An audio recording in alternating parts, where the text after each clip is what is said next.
Why is abortion deemed a bad thing? After working in a healthcare setting for quite some time, I have an understanding of both sides of the argument. Most countries have already made it illegal for women to obtain abortions, and the United States is not far behind them. Abortion in the United States should remain legal for multiple reasons. The debate circling around abortion is whether it's right or wrong. Women's rights and pro-life versus pro-choice debates support the debate around abortion. Health issues are a main example of abortion being a positive. If we asked ourselves how we really felt about it, what would you say? Is it right or is it wrong? In an article done by the School of Medicine at the University of Missouri in 2020, states that the opposing sides of the debate disagrees because of the different perspectives on a multitude of factors. Number 1, the moral status of the embryo or fetus. Number 2, the metaphysical and physical status of the embryo or fetus. And lastly, the moral rights of a person.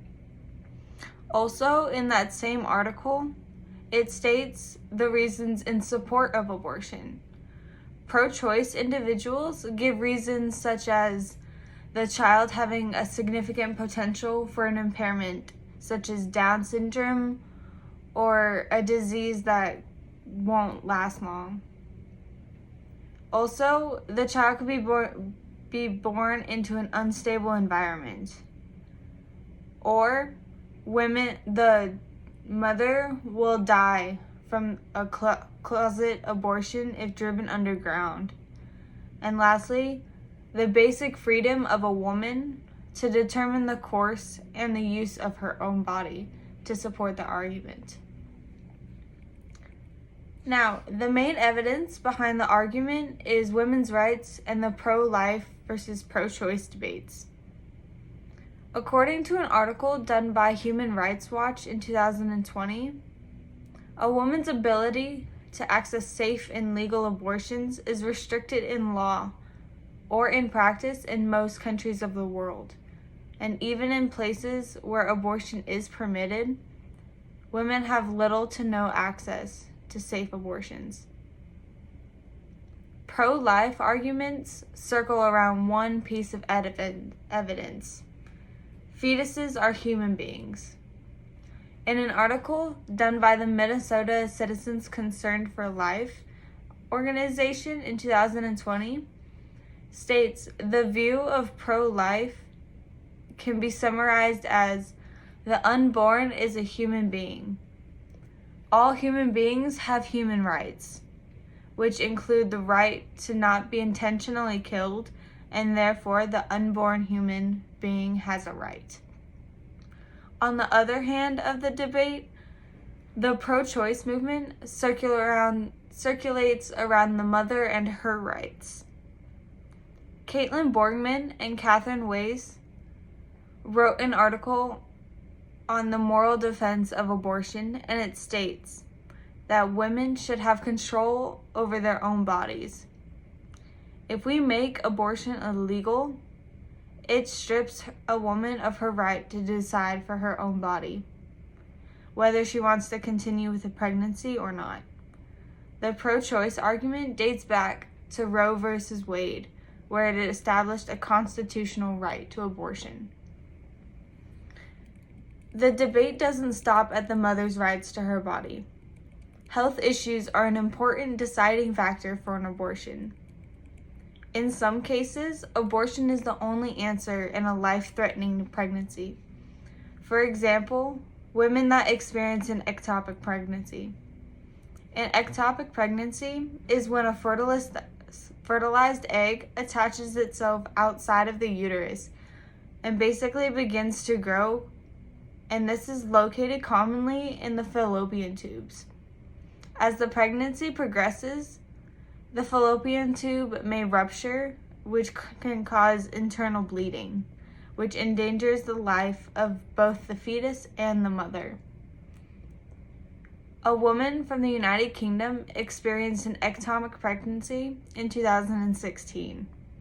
Natasha Brown reported symptoms of intense belly pain, difficulty breathing, feeling of pressure, and hot and cold flashes. Upon arriving at a hospital not long after her symptoms began, the nurses put Brown on a blood supply because her pregnancy was ectopic and had ruptured, causing internal bleeding in her uterus. The surgeon told Brown afterwards that she had lost half her body volume in blood, which could have resulted in death. Ectopic pregnancies are not the sole issue that ultimately results in abortion. Conditions such as preeclampsia and circumstances such as age contribute to the debate as well. If I were to ask you about how you feel about abortion, what would you tell me? Would you say you are pro-life or pro-choice? A woman could heavily believe in pro-life, but she could also be pro-choice if she has an understanding of the benefits abortion brings. A mother could be pro-life for herself, but pro-choice for others. You are in control of your own body and should not have a say in the decision of others. In a society today, protesters stand outside of women's clinics and verbally shame women walking into the clinic. These protesters do not know the individual's history and or circumstances. The woman could have become pregnant as a result of a rape, or she has an underlying health condition that could prevent a successful birth for both the mother and child. Abortion is a highly controversial topic in the healthcare system today because of the debate whether the procedure is right or wrong, as well as the understanding of topics that include women's rights, pro-life or pro-choice, and health issues. The controversy can be resolved by agreeing on one factor: pro-choice. Abortion should not be made illegal. It should be thought of as just another medical procedure. Countries should not decide on what a woman can do with her own body. Now, as mentioned before, a compromise between the two arguing sides of the debate, pro-life and pro-choice. Every individual has different views and morals on the subject, but we are ultimately pro-choice. You can be pro-life for yourself and still be pro-choice for others.